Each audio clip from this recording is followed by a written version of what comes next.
हाय. तर न्यू ब्लॉगमध्ये न्यू व्हिडिओमध्ये तुमचं खूप खूप मनापासून स्वागत आहे. तर इथं माझ्या चपात्या चालू आहेत. त्यानंतर चपात्या झाल्यानंतर मी तुम्हाला अंडा भुर्जी दाखवणार आहे. तर ही अंडा भुर्जी आहे खूप साधी आणि सोपी. तर रेसिपीला माझ्याकडे वस्तू अवेलेबल नव्हत्या. म्हणजे जसं जिरं आणि लसूण हे खूप महत्त्वाचं असतं भाजीमध्ये टाकायला कोणतीही.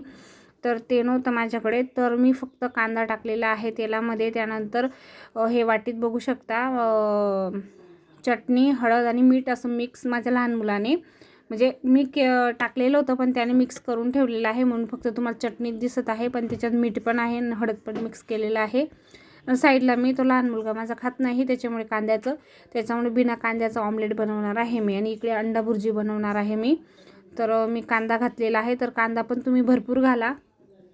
त्यानंतर आता हे बघू शकता रेसिपी अशी आहे, पण दुसरी जी आहे ना तर हिरवी मिरचीची. तर हिरवी मिरची घ्यायची, अद्रकचा तुकडा टाकायचा, त्याच्यात लसूण टाकायचं, जिरं टाकायचं आणि पेस्ट करून घ्यायची आणि एवढी मोठी कोथिंबीर कापायची आणि वरून टाकायची. अंडा भुर्जी झाल्यानंतर वरून टाकायची. खूप अशी टेस्ट अंडा भुर्जी येते. तर ही काही वाईट नाही, ही सुद्धा छान येणार आहे. पण याच्यामध्ये कमी काय आहे, तर याच्यामध्ये लसूण आणि जिऱ्याची पेस्ट नाही आहे, फक्त एवढं कमी आहे. फक्त कांदा टाकलेला आहे मी. तर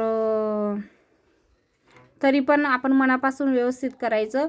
तर जरी आपण चटणीमध्ये नुसतं बनवलं तरीसुद्धा टेस्टी लागणार आहे, कारण व्यवस्थित बनवायचं. बघू शकता. त्यानंतर मी थोडं पाणी घातलेलं आहे. तर ते पाणी कोरडंच होणार आहे, कारण की पाणी जर नाही टाकलं तर सुकी सुकी येते अंडा भुर्जी, त्याच्यामुळे. ठीक आहे. तर तुम्ही पण अशा प्रकारे बनवा आणि कमेंटद्वारे सांगा तुम्ही अंडा भुर्जीला अंडा भुर्जीच म्हणता का, अंडा चटणी म्हणता का, अंडा भाजी म्हणता. तर सांगा. तर कशी वाटली ही रेसिपी. जर तुम्हाला थोडी जरी आवडली असेल तर चॅनलला एक सबस्क्राईब करा, लाईक करा.